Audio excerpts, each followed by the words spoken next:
कुछ बच्चे जो होते हैं केवल YouTube की क्लास देख देख के सोचते हैं सिलेक्शन हो जाएगा, बेसिक कंप्लीट नहीं करते, तो उससे काफी नुकसान होता है। सर ऐसा कुछ नहीं होने वाला सर।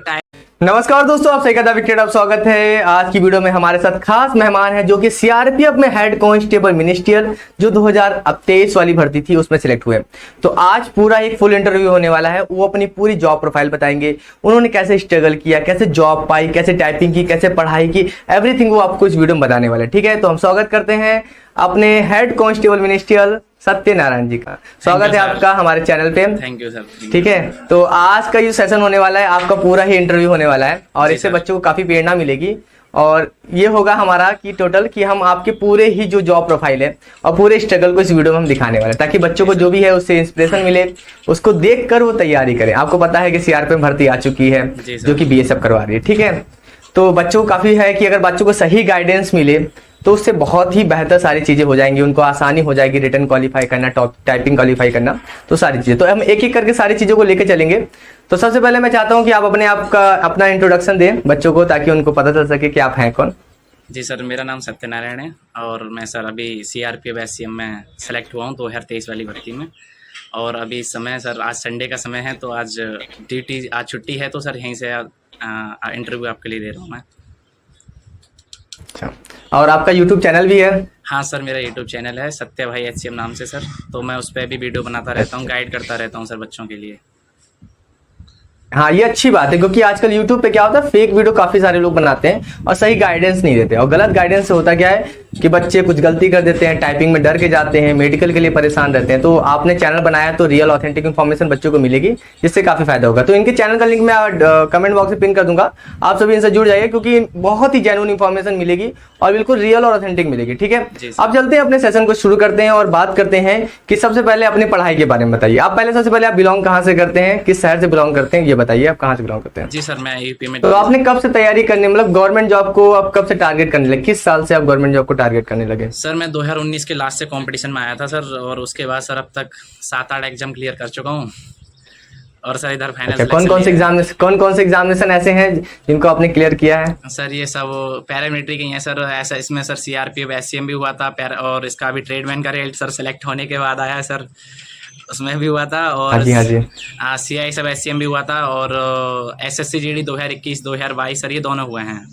और ये एसएसबी ट्रेडमैन, काफी आपने एग्जाम क्लियर किया? हाँ सर, ये कई 7-8 एग्जाम सर क्लियर हुए हैं सर। दिल्ली पुलिस भी हुआ था मेरा भी लास्ट टाइम। सीआरपीएफ में कैसी जॉब लग रही है आपको इस समय? ठीक है सर, बस सही है सर, ऑफिस की जॉब है और क्या चाहिए। अच्छा, संडे ऑफ रहता है सर। आपसे आज बात हो पा रही है सर, संडे है तो। सैलरी कितनी आ रही है आपकी इस समय? अभी तक लास्ट सैलरी कितनी आई? सर सैलरी समथिंग वही 50 के लगभग बनती है सर।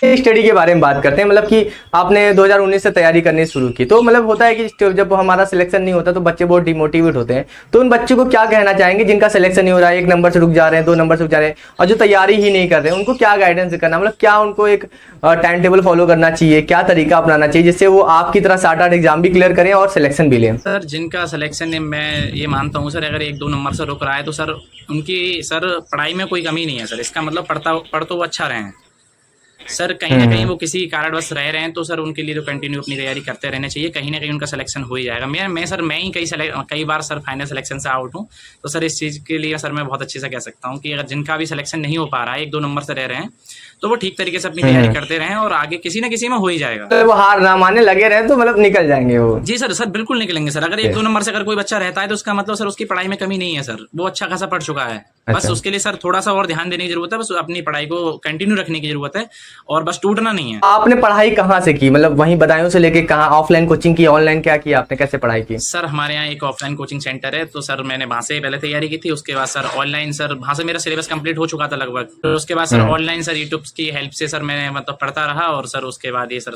एग्जाम निकलते रहे, कहीं सर फाइनल सिलेक्शन से बाहर, तो कहीं सर रनिंग नहीं हो पा रही सर, कहीं कुछ ना कुछ, और फाइनल सर इधर सेलेक्ट हो गया।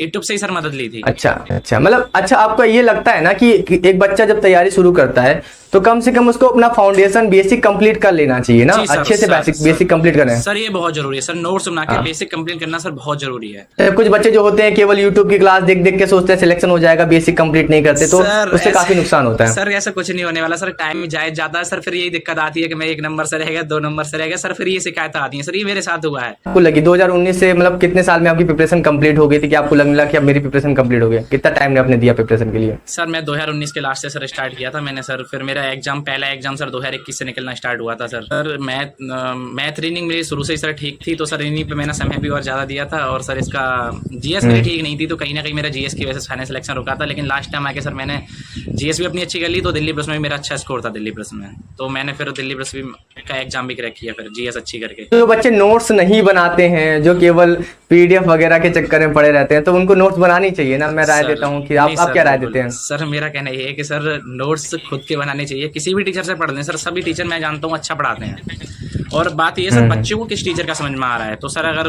बच्चा अगर नोट्स बना के पढ़ रहा है तो सर वो बेटर रहेगा, खुद के नोट्स बनाए। रिवीजन करने में भी आसान होता है, रिवीजन करने में भी आसान रहता है। हाँ नोट्स सर, से अगर अपने हाथ से नोट्स बना के अगर आप पढ़ते हो तो सर बार बार पढ़ोगे तो वो सर एकदम समझ में आ जाता है। एक बात बच्चों के मन में बहुत रहती है कि सर इतने लाख फॉर्म भर गए हैं, मेरा सिलेक्शन कैसे होगा?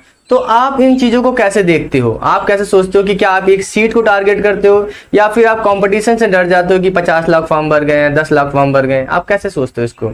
अगर ये देख के चलेंगे तो सर इसका मतलब तो हमारा फॉर्म डालना ही बेकार हो जाएगा सर। हमें तो सर अपनी एक चीज टारगेट करनी चाहिए, अगर हम फॉर्म भर रहे हैं तो हमको एक टारगेट होना चाहिए कि हाँ बस मुझे सिलेक्शन लेना है। और सर अगर जैसे तो अभी आपको पता ही है इसमें सर 1315 वैकेंसी थी जिसमें मैं सेलेक्ट हुआ हूँ, सर 35-40 लाख के लगभग फॉर्म पड़े थे। अगर इसमें देखते कि 35-40 लाख फॉर्म पड़ गए हैं और इतनी कम सीटें हैं, तो सर मैं आज सीआरपीएफ एचसीएम में नहीं होता। क्योंकि बहुत सारे बच्चे होते हैं जो डिमोटिवेट हो जाते हैं, यार मेरा सिलेक्शन तो होगा ही नहीं, मगर उनको ये नहीं पता ये केवल एक भीड़ होती है और इसका कोई मतलब नहीं होता। जो सीरियस स्टूडेंट होते हैं वो 1-2 लाख ही बच्चे होते हैं, बाकी के जो होते हैं वो टाइम पास करने वाले होते हैं जी ना। सर यही है सर, वो भी उनका क्या रहता है सर, यूट्यूब पे सर आजकल बहुत ज्यादा दलदल चल रहा है, मैं देख रहा हूँ सर। कुछ टीचर हैं बढ़िया हैं, अच्छा पढ़ाते हैं, लेकिन सर उसमें क्या है ना, रोज नई नई सीरीज लेके आ जाएंगे सर, एक सीरीज कंप्लीट नहीं कर पाएंगे, उससे पहले दूसरी लेके घुस जाएंगे। तो सर ये मतलब बहुत ज्यादा यूट्यूब पर चल रहा है, कोई भी चीज कंप्लीट नहीं करवा रहे हैं ठीक तरीके से। कोई चैनल है कुछ जो कराते हैं अच्छे से, बाकी बच्चों को सर क्या पहचान है सर कि ये अच्छा है वो अच्छा है, तो सर अभी तैयारी करने आया है तो उसके लिए सर क्या पता वो तो कहीं भी घुस जाएगा। मतलब किसी अच्छे टीचर्स को पकड़ के, अच्छी कोचिंग पकड़ कर फाउंडेशन कंप्लीट कर लेते हैं, बेसिक कंप्लीट कर लेते हैं, तो सारा भटकना नहीं पड़ेगा आपको ना। फिर इससे ये चीजें रहती है, गाइडेंस हो जाती है हमारे। जी सर बिल्कुल नहीं भटकना। तो हाँ, तो अब टाइपिंग के बारे में बताइए। बच्चों को टाइपिंग सीआरपीएफ में तो बोलते हैं कि लोग टाइपिंग नहीं निकल पाते, तो आपने कैसे टाइपिंग को टैकल किया, कैसे समझ में आया? क्योंकि टाइपिंग मैंने आपकी वीडियो भी देखी थी, आपने केवल 2 महीने के 1 महीने के अंदर अपनी स्पीड ले आए थे, तो कैसे टाइपिंग को टैकल किया आपने? सर अगर टाइपिंग के बारे में अगर सर आप पूछोगे तो पहले तो सर आपका बहुत बहुत धन्यवाद सर, आपने थैंक यू सो मच। बहुत ज़्यादा सर आपसे हमें आपने इतना आप सजेस्ट करते गाइड करते रहते थे सर। मतलब आपसे सर ये टाइपिंग के लिए सर मैंने सब कुछ आपसे ही सर, आपका चैनल देखते थे हम।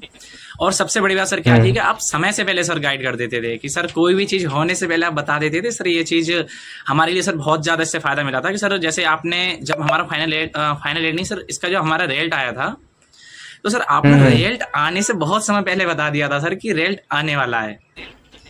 इसकी जब तक सर कोई ऑथेंटिक जानकारी नहीं थी, उससे पहले आपने अपने चैनल पे ऑथेंटिक मतलब आपने बता दिया उस चीज़ के लिए। तो सर उससे क्या हुआ था सर, हमने टाइपिंग मैंने सर 1 महीने से टाइपिंग की थी पहले, जब सर मेरा आंसर की आई थी, तो सर आंसर की में सर स्कोर बहुत अच्छा था मेरा। तो सर मैंने ऑनलाइन कुछ चैनल देखे सर, उन्होंने बताया कि इतने नंबर पर फाइनल सिलेक्शन हो जाएगा, और सर आपने ही बताया था कि इतने नंबर पे सिलेक्शन इसमें क्या नाम है सीआरपीएफ में क्या होता है कि कट ऑफ बहुत कम जाती है, बहुत बच्चे बुलाए जाते हैं। सर आपने बताया के लिए सर, जब आपने बताया था कि मैं सर आईटीबीपी में एससीएम सर रहा हूँ पहले, तो सर आप पे थोड़ा सा हमारे लिए भरोसा ज़्यादा हुआ। तो सर उस चीज़ को देखते हुए सर मैंने आप पर मतलब बिलीव करते हुए सर मैंने फिर टाइपिंग की तैयारी स्टार्ट कर दी। सर आंसर की आने के बाद सर मैंने टाइपिंग स्टार्ट करी। सर मैंने इतनी फिर थोड़ा पढ़ाई का सर गैप कर दिया था, टाइम ज़्यादा दिया था सर टाइपिंग के लिए। तो सर मैंने इतनी टाइपिंग करी सर, 1 महीने में 42+ की मेरी स्पीड हो गई थी। फिर उसके बाद सर थोड़ा थोड़ा करता रहा, थोड़ा थोड़ा कभी कभी फिर मैंने टाइम सर जब रिजल्ट नहीं आया तो थोड़ा थोड़ा करता रहा था। तो उसके बाद सर जब फाइनल सर जब रिजल्ट आया था सर, रिजल्ट आने से पहले सर आपने फिर से बता दिया। मैं सर उस समय डर गया कि सर आपने बताया कि इतनी जल्दी 15 दिन बाद ही टाइपिंग कराएंगे, ये कैसे होगा सर, मैं कर पाऊंगा नहीं कर पाऊंगा। फिर सर मैंने दोबारा से टाइपिंग फिर से स्टार्ट करी। सर आपने इन्फॉर्मेशन सर इस बात का आपको बहुत बहुत धन्यवाद कि आपने समय से पहले सर आपने हर बार हमको इन्फॉर्मेशन दी, तो सर उससे हमारे लिए बहुत ज़्यादा फायदा हुआ है। मैं हर चीज़ तो मैं यही कोशिश करता हूँ कि कोई भी इंफॉर्मेशन अगर YouTube पे आ रही है तो मेरे पास आ रही है, मतलब तुरंत आप लोग को दे दूं।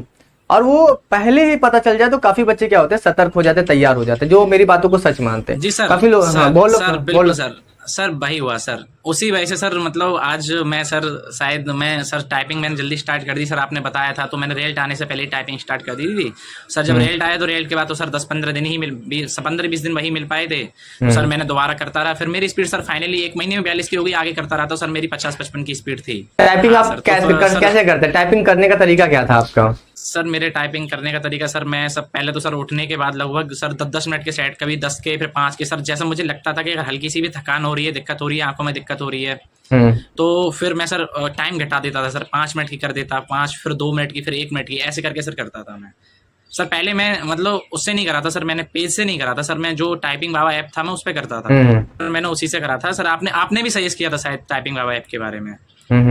मुझे पता चल गया था कि सॉफ्टवेयर पे होने वाली है इस तरह से, मुझे तो मैंने बता दिया था आप लोगों को सर। उसके बाद फिर एक ऐप और आता है सर, उस पर फिर मैंने पेज से लास्ट टाइम सर 15 दिन सर जो आपने इन्फॉर्मेशन दी थी कि सर रेल्ट आपका आने वाला है, तो लास्ट के 15 दिन सर मैंने टाइपिंग बाबा पे नहीं की थी, एक ऐप और आता है।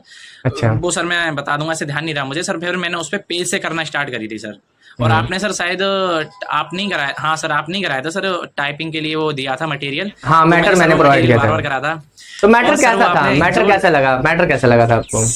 सर जो आपने मटेरियल दिया था ना सर, वो बहुत हार्ड था, तो सर वो हम हार्ड जब कर रहे थे सब, जब हम हाँ सर टाइपिंग देने पहुंचे सर, वो वहाँ पे बहुत ईजी था, तो सर हमारे लिए इतना आसान लगा था करते हुए बहुत ज्यादा। जो आपने दिया था सर, हमने हार्ड की प्रैक्टिस कर चुके थे, तो सर जब वहाँ नॉर्मल था तो सर वो तो हम आसानी से कर ही जाएंगे उस चीज के लिए। मतलब कुल मिला के ये था कि टाइपिंग अगर आप चाहो, अगर मन से करना चाहो तो 2 से 3 महीने में भी आप टाइपिंग कर सकते हो, मतलब बढ़िया तैयार कर सकते हो अगर मन से। मतलब कुल मिला रिटर्न सबसे ज्यादा इंपॉर्टेंट होता है, रिटर्न में अगर नंबर है तो टाइपिंग बुलाए जाएंगे आपको, मतलब रिटर्न की तैयारी करना बहुत जरूरी है। जी सर बहुत ज्यादा सर, रिटर्न तो सर पहले जरूरी है सर, अगर रिटर्न ही पास नहीं होगा तो सर हाँ टाइपिंग। मेडिकल वगैरह में कैसे हुआ था? सीआरपीएफ मेडिकल कैसा हुआ था आपका? नॉर्मल था कि कुछ ऐसा हार्ड पूछा गया? नहीं सर, सीआरपीएफ मेडिकल बहुत ज्यादा हार्ड था सर। जैसे सर मैंने एसएससीजीडी का सर 2 बार मेडिकल दिया है तो सर मुझे जानकारी है, और एक बार सर एसएससीजीडी का रीमेडिकल दिया था, हालांकि मैं मेडिकल में दोनों बार वहाँ भी फिट था, रीमेडिकल में भी। तो सर मैं यहाँ देख पा रहा था कि सर बहुत ज़्यादा टफ था सर। ऐसा कहा जाता है कि एचसीएम है, मतलब ऑफिस की जॉब है तो इतना टफ नहीं देखा जाता होगा, लेकिन सर ऐसा नहीं हुआ था, बहुत ज़्यादा टफ सर मेडिकल था, एसएससीजीडी से भी टफ था। जो लड़के एसएससीजीडी में पास हो चुके थे उनको भी कोई ना कोई पॉइंट दिया जा रहा था, हालांकि फाइनल में सेलेक्ट मतलब अगर वो जैसे उनके लिए अगर कोई रियल प्रॉब्लम है तो ही सर अनफिट हो रहा था, ऐसा नहीं है कि अगर उनके लिए रियल प्रॉब्लम नहीं है तब भी अनफिट कर दिया जाए, नहीं। तो जिनको रियल प्रॉब्लम है सर तो सर वो अनफिट होगा ही होगा। अच्छा ऐसा है, मतलब ये है कि एचसीएम की पोस्ट है तो मतलब पास कर दिया जाएगा, ऐसा नहीं है। मतलब अगर मेडिकल कुछ कमी है तो भाई उनको देखेंगे, उस पर रिमार्क बना देंगे और फेल कर देंगे। अगर मेडिकल अभी कुछ प्रॉब्लम है तो अगर कोई इंसान अगर है तो उसको अभी से दूर कर लेना चाहिए ना, मेडिकल के आने तक में कोई मतलब ऐसा रखना नहीं चाहिए डाउट मेडिकल वगैरह का। और डीबी वगैरह कैसे हुआ था? नॉर्मली हुआ था डीबी वगैरह भी? डीबी तो नॉर्मली होगा। हाँ सर डीबी सर, हाँ सर नॉर्मल बस सर यही है कि जो डॉक्यूमेंट बताए जाते हैं अगर पहले से आप तैयार करके उनके लिए रख लोगे सर, ये तो आप पहले ही गाइड आपने पहले हमारे लिए भी करा था सर, पहले भी मैंने एग्जाम दे चुका हूँ तो मैं पहले भी सर प्रिपेयर था इस चीज के लिए कि अपने डॉक्यूमेंट पहले से तैयार करके रखे थे। तो सर ये अगर आप जैसे बच्चे अगर डॉक्यूमेंट अपने पहले से तैयार करके रखेंगे तो कोई इशू नहीं आएगा, और डॉक्यूमेंट उन्होंने गड़बड़ कर दिया तो इशू आ सकता है वेरिफिकेशन में। ठीक, बढ़िया लगा आपसे बात करके। तो हम इस इंटरव्यू को ज्यादा लंबा नहीं खींचेंगे, आपने सारी इन्फॉर्मेशन दे दी है। बाकी आपका चैनल तो है ही, बच्चे आपके चैनल से भी इन्फॉर्मेशन लेंगे। अब जो भी मैं सभी बच्चों से रिक्वेस्ट करूंगा, मैंने कमेंट बॉक्स में लिंक पिन कर दिया है, आप इनसे जुड़े और इनके चैनल को आप देखो, और ये एकदम रियल और ऑथेंटिक इन्फॉर्मेशन आपको देंगे, बिल्कुल जेन्युइन इन्फॉर्मेशन देंगे। आप इनको फॉलो करो, कोई भी ऐसी आपको घबराने वाली चीजें नहीं बताएंगे कि डराने वाली चीजें। आजकल यूट्यूबर यही करते हैं कि आपको डराते हैं, डरा के फिर सारी चीजों को ऐसे करते हैं। तो मैं आपको डराएंगे नहीं, बिल्कुल आपको सारी रियल ऑथेंटिक मिलेगी। तो आप इनके चैनल को चेकआउट कीजिए, सारी वीडियोस को देखिए, टाइपिंग गाइडेंस देखिए। बाकी मैं तो हूँ ही आप सभी को पहले से इन्फॉर्मेशन देने के लिए, और हमारा मकसद यही है कि कुल मिला के आप सिलेक्ट हो, चाहे वो जो सत्या जी इनका भी यही मकसद है कि आपका सिलेक्शन, और मेरा मकसद भी है आपका सिलेक्शन, ठीक है। बस उसके बाद लाइफ सेट हो जाएगी। समय समय पे सर आप समय समय पे अपडेट आप भी देते रहना, हम भी इधर से देते रहेंगे, बच्चों का सिलेक्शन हो बढ़िया। फिर उसके बाद और भी वैकेंसियां आती रहेंगी तो उस पर भी देंगे। तो काफी अच्छा लगा आपसे बात करके, आपने अपना बहुत कीमती समय दिया, क्योंकि फौज में आपको पता है कि संडे तो समझ लो कि एक तरह से हॉलीडे, बहुत बड़ा हॉलीडे हो जाता है, क्योंकि उस समय तो उतना मिल नहीं पाता। तो वैसे लाइफ कैसी चल रही है सीआरपीएफ में आपकी सिलेक्शन के बाद? अभी सर बढ़िया है, ठीक है सर, बढ़िया है सर। 9:30 बजे से 5:30 तक सर ऑफिस होता है सर, 8 घंटे का टाइम होता है, 1 घंटे का सर लंच होता है, तो सर ठीक ही है। अच्छा ठीक है, ठीक है। और ऑफिस का मतलब बिहेवियर वगैरह जो और एम्प्लॉयज वगैरह साथ में सब कुछ सर फ्रेंडली सब कुछ? बहुत बढ़िया स्टाफ है, बहुत अच्छा खाना है सर, बाकी सब कुछ बढ़िया है सर। सब कुछ बढ़िया है, आप मतलब घर वाले भी खुश, सब कोई खुश? बढ़िया। जी हाँ सर, सब बढ़िया सर। चलिए ठीक है, काफी अच्छा लगा आपसे बात करके। तो इंटरव्यू को यहीं सेशन को क्लोज करते हैं। तो आपने अपना समय दिया इसके लिए बहुत बहुत धन्यवाद। ऐसे ही बच्चों को गाइड करते रहें और आप बहुत अच्छा काम कर जी रहे हो। Thank you so much.